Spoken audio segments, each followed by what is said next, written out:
আসসালামু আলাইকুম রহমতুল্লাহি ওবরকাতুহ। সম্মানিত দর্শক, বাংলাদেশের আলোচিত রাজনীতিবিদ জনাব শামীম উসমান এখন কোথায়? তিনি কি মক্কাতে নাকি মদিনাতে? তিনি কি সংযুক্ত আরব আমিরাতের দুবাইতে নাকি আমেরিকাতে? অথবা তিনি কি এখন ভারতে তার যে শ্রদ্ধাভাজন নেত্রী শেখ হাসিনা তার কাছাকাছি দিল্লিতে, নাকি তিনি কলকাতাতে, নাকি ইউরোপে? এই বিষয়গুলো নিয়ে কিন্তু প্রায় প্রতিদিনই আলোচনা হচ্ছে সোশ্যাল মিডিয়াতে, এবং তার বিভিন্ন অ্যাঙ্গেলের ছবি দিয়ে তারপর যে যার মতো করে স্ট্যাটাস দিচ্ছেন, এবং লক্ষ লক্ষ মানুষ সে সকল স্ট্যাটাস তারা শেয়ার করছেন, দেখছেন। অবস্থা দৃষ্টি মনে হলো যে জনাব শামীম ওসমান চলে গিয়েছেন, নিরাপদে চলে গিয়েছেন। সেটাকে পালানো বলেন কিংবা পশ্চাৎপসরণ বলেন, যুদ্ধের কৌশলে পিছিয়ে যাওয়া, অথবা তিনি নিরাপদে চলে গেছেন যে সময়টিতে আমরা হয়তো জানি না। তিনি আন্দাজ করে আগে থেকেই গিয়েছেন, হয়তো কোনো কাজে গিয়েছেন, আবার যখন ফিরবেন তখন হয়তো দেখছেন যে ফেরার মতো অবস্থা নেই। তো সবকিছু বাদ দিয়ে এই যে তাকে নিয়ে এখনো আলোচনা হচ্ছে, শামীম ওসমান কোথায়, কবে খেলা হবে, ইত্যাদি ইত্যাদি। তারপরে তিনি রাস্তার মাঝে নামাজ পড়ছেন। এখন তার কতগুলো শারীরিক ত্রুটি আছে, বয়স হয়েছে তো, অনেক বয়স, আমাদের চেয়েও 4-5 বছরের বড়। তো তার কোমরে সমস্যা আছে। তারপর তার পাকস্থলী ছোট করা হয়েছে অপারেশন করে। ফলে এখন তিনি খেতে পারেন খুব অল্প। মধ্যে তো অনেক মোটা-সোটা ছিলেন। তো পাকস্থলী কেটে ছোট করার ফলে তিনি খুব সীমিত খাবার খান। এতে তিনি অনেকটা স্লিম হয়েছেন, কিন্তু কিছু শারীরিক সমস্যা তো দেখা দিয়েছে। তো এগুলো নিয়ে তিনি আর ওই আগের মতো পরিশ্রম করতে পারেন না, হাঁটাহাঁটি করতে পারেন না। হাঁটতে গেলেও কাউকে ধরতে হয়। তারপরে শেষে চেয়ারে বসে নামাজ পড়তে হয়। এই বিষয়গুলো নিয়েও কিন্তু ট্রল হচ্ছে। তিনি যেখানে নামাজ পড়ছেন সেগুলো নিয়ে কথাবার্তা হচ্ছে। এরপর মধ্যে একটা দেখলাম যে তিনি মাথায় সেই পাগড়ি, আরব দেশের যে পাগড়ি, সেই পাগড়ি পরেছেন। তারপরে মুখে তার দাড়ি, স্পষ্টত বোঝা যাচ্ছে যে এটা আর্টিফিশিয়াল ইন্টেলিজেন্স দিয়ে এরকম একটা ছবি সাজিয়ে তারপর সেটাকে শামীম ওসমান বলে প্রচার করা হচ্ছে। এই যে কাজগুলো হচ্ছে, এই কাজগুলো হওয়ার কারণ কি হলো? আওয়ামী লীগের রাজনীতি পুনর্বাসিত হওয়ার, বা শামীম ওসমানদের রাজনীতিতে পুনর্বাসিত হওয়ার বা ফিরে আসার রাস্তাগুলো পরিষ্কার হচ্ছে।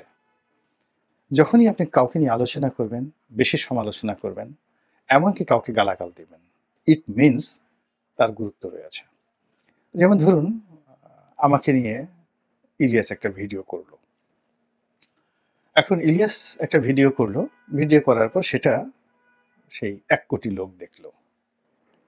১ কোটি লোক যখন সে দেখলো, দেখার পরে সে এটার বিনিময়ে ইউটিউব থেকে নরমালি সে হয়তো ১ লাখে যদি ১ কোটি লোক যদি দেখে, সে $৭,০০০ বা $৮,০০০ বা ৮ লাখ বা ৯ লাখ বা ১০ লাখ টাকা সে ইউটিউব থেকে পেল একটা ভিডিও থেকে। এখন এই যে গোলাম মোল্লা রনি, এটা অনেকের কাছে ব্যবসা। এই যে আমি ভিডিও করি, আমার শত শত মানুষ এই ভিডিওগুলো কেউ ফেসবুকে নকল করছে, কেউ ইউটিউবে নকল করছে। এখন আমার যদি সেই গ্রহণযোগ্যতা না থাকতো, কথার আকর্ষণ না থাকতো, কেউ এই কাজ করতো না। এখন ইলিয়াস যদি সেই ধরুন বাংলাদেশে একেবারে অনেক নিন্দিত মানুষ, যাদেরকে নিয়ে খুব মানুষ গালাগালি করে বা অনেক সমালোচিত, রাজনৈতিক সমালোচিত, ধরুন সেই ইসমাইল হোসেন সম্রাট, সে তো আমার চেয়েও বেশি যাকে বলা হয় বিখ্যাত সেই ক্যাসিনো কাণ্ডের কারণে। তো তাকে নিয়ে যদি ইলিয়াস ভিডিও করে, কিংবা বদিকে নিয়ে যদি ইলিয়াস ভিডিও করে, তাহলে হয়তো ১০,০০০ লোক, ৫০,০০০ লোকও সেই ভিডিও দেখবে না। তো যখন গোলাম মোল্লা রনিকে নিয়ে করা হচ্ছে, ১ কোটি লোক দেখছে, বা শামীম ওসমানকে নিয়ে যদি করা হয় হয়তো ৫০ লাখ লোক দেখবে। ইট মিনস এদের সমাজে এদের সম্পর্কে একটা আগ্রহ আছে, গ্রহণযোগ্যতা আছে। এখন তো দেখা যাচ্ছে অনেক হেলিকপ্টার হুজুর, মানে তারা নরমালি ওয়াজ করে, মাহফিল করে। মাহফিল করার পরে এখন তাদের একেকটা মাহফিলে ভিডিও দেয় ২,০০০, ২,৫০০, ১২০০, ১৩০০ এরকম ভিউ হয়। এটা মানে একটা মাহফিল সেই যায়, হেলিকপ্টারে করে যায়, তাদের সেই ভিডিওর মাহফিলগুলো ২০০, ২৫০ থেকে শুরু করে ২,০০০, ২,৫০০ লোক দেখে। কিন্তু সেই তাহেরি হোক কিংবা আব্বাসী হোক, কেউ যদি গোলাম মোল্লা রনিকে একটা গালি দেয় বা একটা সমালোচনা করে কিংবা একটা প্রশংসা করে, সেটা লাখ লাখ ভিউ হয়ে যায়। তো এই কারণে একটা বুঝতে হবে যে প্রচারণা আমরা যখন করছি, সেটা ইতিবাচক করি বা নেতিবাচক করি বা একটা গালি দেই, ইট মিনস যাকে নিয়ে গালি দিচ্ছি তার একটা সোশ্যাল ইমপ্যাক্ট আছে, তার একটা গুরুত্ব আছে, এবং আল্টিমেটলি আমি তাকে সমালোচনা করে, নেতিবাচক সমালোচনা করে তার সম্পর্কে মানুষের আগ্রহ আরও বাড়িয়ে দিচ্ছি। মানুষ যখন কারো ব্যাপারে আগ্রহ হয়, এরপর ধীরে ধীরে তার প্রেমমুগ্ধ হয়ে যায়, এবং মানুষ চিরাচরিতভাবেই নেগেটিভ জিনিসের প্রতি মানুষের আকর্ষণ বেশি। শামীম ওসমান আমার বয়সে বড় হওয়ার সত্ত্বেও আমাদের মধ্যে খুবই বন্ধুত্বপূর্ণ সম্পর্ক ছিল। তো এখন সে সম্পর্ক কেমন? আমি এবং সে বিভিন্ন জায়গাতে গিয়েছি। আমার সাথে ছবি তোলার জন্য যেভাবে মানুষ দৌড়াদৌড়ি করেছে, শামীম ওসমান সাহেবের সাথে ছবি তোলার জন্যও কিন্তু মানুষ দৌড়াদৌড়ি করেছে। আর যারা ক্ষমতা লোভী বা ক্ষমতার পূজারী, তারা আমাকে বাদ দিয়ে শামীম ওসমানের সাথে এভাবে ছবি তুলেছে যে অ্যাজ ইট ইজ পাশে যে আমি দাঁড়িয়ে আছি, লোকজন মনে হলো যে আমাকে চেনেই না। আমি জাস্ট একটা টেলিভিশন স্টেশনের কথা বলি। আমাদের দুজনের একটা টক শো ছিল, এই জাস্ট সরকার পতনের কয়েক মাস আগে। তো সেখানে দেখা গেল পুরো স্টেশনের সবাই শামীম ওসমানকে নিয়ে ব্যস্ত। তা আমি যেহেতু সংবাদপত্র জগতের সঙ্গে ছিলাম, যারা মিডিয়াতে আছে, ইলেকট্রনিক অ্যান্ড প্রিন্ট মিডিয়াতে প্রায় সবাই ছোট ভাইয়ের মতো, সবাইকে তুমি তুমি করে বলি। তো এই সরকারের পতনের পরে যখন আমি সেই টিভি স্টেশনে গেলাম, সে তো আর নিচে গিয়ে দাঁড়িয়ে আছে। শামীম ওসমানকে যেভাবে সম্মান সেদিন করেছিল, আমাকেও সেই দিন নাচানাচি। তখন আমি দুষ্টুমি করে বললাম যে, ভাই তুমি কিন্তু সেই দিন শামীম ওসমানকে এমন করেছিলে, আমি যে তোমার পাশে দাঁড়ানো ছিলাম, তোমার অনুষ্ঠান আমার কারণে কিন্তু হিট হয়েছে। কিন্তু তুমি এমন একটা দালালি করেছিলা, মনে হয়েছিল যে আমাকে তুমি চেনোই না, আজ কেন তুমি এত এরকম করছো? তো সে হেসে দিয়ে বলল যে, ভাই আপনি তো বুঝেন আমাদের চ্যানেল চালাতে হয়, তো এজন্য এই কাজগুলো করি।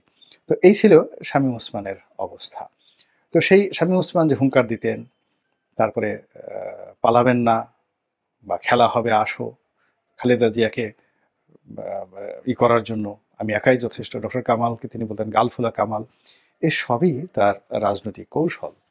এবং তিনি যদি আগামীতে একেবারে দেখা গেল হুইল চেয়ারে করেও যদি আওয়ামী লীগ কখনো ক্ষমতায় আসে, তবুও দেখবেন যে এই যে আমরা যে এখন তাকে নিয়ে প্রচারণা করছি, এই প্রচারণার ফলে তিনি যেভাবে আসেন না কেন, জনগণ আবার তার পাশে গিয়ে দাঁড়াবে এবং তিনি আবার এমপি হবেন, আবার বড় পদে থাকবেন। এবং ওই শোয়া অবস্থায় তখন যদি তিনি এত দুর্বল হয়ে পড়েন যে আর বসতে পারছেন না, ওখানে বসে তিনি আকার ইঙ্গিতে বলবেন খেলা হবে, এবং লোকজন সেটি নিয়ে কিন্তু আন্দোলিত করবে। কাজেই এই যে সমালোচনা, যে কোনো সমালোচনা করার আগে আপনি সিদ্ধান্ত নিতে হবে যে আপনি কেন সমালোচনা করছেন, কি কারণে করছেন?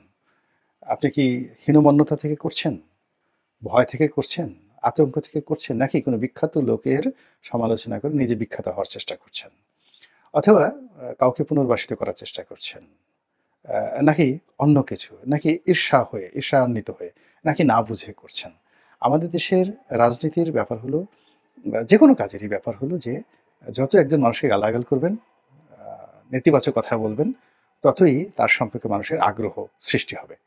আপনি চিন্তা করেন যে আমরা পরীমনিকে নিয়ে কি না করেছি, পরীমনিকে নিয়ে কি না করেছি, কত কথা বলেছি, কিন্তু পরীমনির কি জনপ্রিয়তা কমেছে?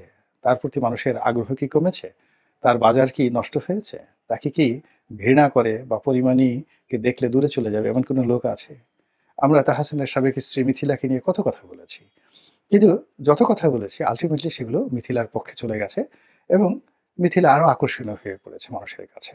রাজনীতির অঙ্গনেও আপনি চিন্তা করুন, বেগম জিয়া বলেন, তারেক রহমান সাহেব বলেন, তারপরে গিয়াসুদ্দিন আল মামুন বলেন, কিংবা উই আর লুকিং ফর শত্রু, সেই যাকে বলা হয় লুৎফুজ্জামান বাবরের কথা বলেন, এখন তারা জনপ্রিয়তার তুঙ্গে। আপনি গিয়ে দেখেন তো যে উদয় টাওয়ারের নিচে যেখানে গিয়াসুদ্দিন আল মামুনের অফিস, সেখানে সন্ধ্যার পরে কয়শো গাড়ি দাঁড়িয়ে থাকে, এবং কত বড় বড় মানুষ গিয়ে তার সাথে দেখা করতে ওখানে গিয়ে বসে থাকে। পরিচয় কি? তিনি তারেক রহমান সাহেবের ঘনিষ্ঠ বন্ধু। এই তো তিনি আওয়ামী লীগ সরকারের দ্বারা জাতীয় নিষ্পেষণের শিকার, এবং তার সম্পর্কে আমরা কত নেতিবাচক কথা বলেছি, কত বাজে কথা বলেছি, কত অশ্লীল অশ্রাব্য কথা বলেছি। কিন্তু গিয়ে দেখুন, ওখানে গিয়ে ভিড় দেখুন। আমার এখানে একটা মশা মাছিও উড়ে না, আপনার এখানে মশা মাছি উড়ে না, কিন্তু ওখানে গিয়ে দেখেন সব রাঘব বোয়ালরা সেখানে গিয়ে ভিড় করে দাঁড়িয়ে আছে। আজ ধরেন যদি লুৎফুজ্জামান বাবর বের হন, সবাই তাকে বলবে এই মুহূর্তে তার মতো লোকের এখন স্বরাষ্ট্রমন্ত্রী বানানো দরকার, এই তত্ত্বাবধায়ক সরকার স্বরাষ্ট্রমন্ত্রী বানানো দরকার। তো অতিরিক্ত নেগেটিভ আলোচনা করলে এইভাবে মানুষের ইমেজ কিন্তু বেড়ে যায়। এই যে মেজর ডালিমকে নিয়ে এত আলোচনা কি হচ্ছে? সে কিন্তু just he is a beneficiary. Bangabandhu পরিবারের সঙ্গে তার যে সম্পর্ক, তিনি বঙ্গবন্ধুকে বলতে গেলে আব্বা ডাকতেন, বেগম মুজিবকে মা ডাকতেন। তিনি তার উকিল পিতা ছিলেন। অর্থাৎ বিয়েটা করিয়ে দিয়েছেন বঙ্গবন্ধু এবং সেখানে তার উকিল পিতা ছিলেন। এবং যারা এই হত্যাকাণ্ডের mastermind, major Rafiq, sorry, colonel Farooq, colonel Rashid, আমি আবার মাপ চেয়ে নিচ্ছি, আমাদের মহান মুক্তিযোদ্ধা বীরুত্তম রফিক সাহেবের নামটা এসে গেছে, আমি আসলে কর্নেল রশিদের নাম বলতে চাচ্ছিলাম। তো তারা মূলত মেজর ডালিমকে সেই ৩২ নম্বর থেকে শুরু করে কোনো কিলিং মিশনে রাখেনি। তারা মূলত তাকে ডবল এজেন্ট হিসেবে প্রথমে রেখেছে। এখানের ওখানে কথাবার্তা, মানে বঙ্গবন্ধু পরিবারের সমস্ত খবর তো তার জানা ছিল একটা কারণে। দ্বিতীয় কারণ হলো যে তাকে এই রেডিওতে শুধু ঘোষণাটা করার যে দায়িত্ব, এটা দেওয়া হয়েছে। এবং অবাক করার ব্যাপার হলো, তিনি যখন, আমি মেজর ডালিম বলছি, এই ঘোষণাটা করেছেন, তার তখনও কিন্তু বঙ্গবন্ধু জীবিত। তার ১৬ মিনিট পরে তাকে গুলি করে মারা হয়। তো কাজেই তিনি যে হিরো বাই চান্স, মানে সুযোগ বুঝে হিরো হয়েছেন, কিন্তু তারপরেও যেহেতু তিনি দীর্ঘদিন অন্তরালে ছিলেন, লোকচক্ষুর অন্তরালে, তাকে খুঁজে পাওয়া যাচ্ছে না, কোথাও সাক্ষাৎকার দেননি। তো এর ফলে কি হলো, সাম্প্রতিক সময় তিনি যখন সামনে এসেছেন, এই যে মানুষের আগ্রহ তাকে নিয়ে একেবারে আকাশচুম্বী হয়ে পড়েছে। এখন এই যে ধরেন যে কোনো জায়গা থেকে যদি আবার একটা ভিডিও বার্তায় একটা আঙ্গুল উঁচিয়ে সেই শামীম ওসমান সাহেব এই মেজর ডালিমকে একটা গালি দেন যে খাইছি তোরে, তারপরে তোর সাথে খেলা হবে, আসতেছি, বা তোকে যেখানে পাবো সেখানে ধরবো। আপনি চিন্তা করেন যে এই গালিটা যদি তিনি দেন এবং যে ইউটিউব চ্যানেলে এটা দেখানো হবে যে মেজর ডালিমকে শামীম ওসমান গালি দিচ্ছেন, বা শামীম ওসমান সম্পর্কে, মেজর ডালিম সম্পর্কে শামীম ওসমান বলবেন, তাহলে যে কজন লোক ওই ভিডিও দেখেছে তার চেয়ে আরো ডবল লোক এই ভিডিওটা দেখবে। এর কারণ হলো দুইজন লোকই বিতর্কিত, দুইজন লোকই আলোচিত, এবং দুইজন লোক সম্পর্কে আমরা এই বিভিন্ন সময় সমালোচনা করে তাদেরকে এমন জায়গাতে পৌঁছে গেছি যে এই তামসা দেখার জন্য মানুষের অভাব হবে না। তো কাজেই এই যে শামীম ওসমান সাহেবদেরকে নিয়ে আমরা যত বেশি আলোচনা করছি, মূলত তাদের জন্য আমরা আরো প্রশস্ত রাস্তা তৈরি করে দিচ্ছি, এবং রাজনীতিতে আরো নতুন নতুন শামীম ওসমান যাতে তৈরি হয় সেই পন্থা আমরা বাতলে দিচ্ছি। আল্লাহ আমাদের সবাইকে হেদায়েত দান করুন এবং হেফাজত করুন।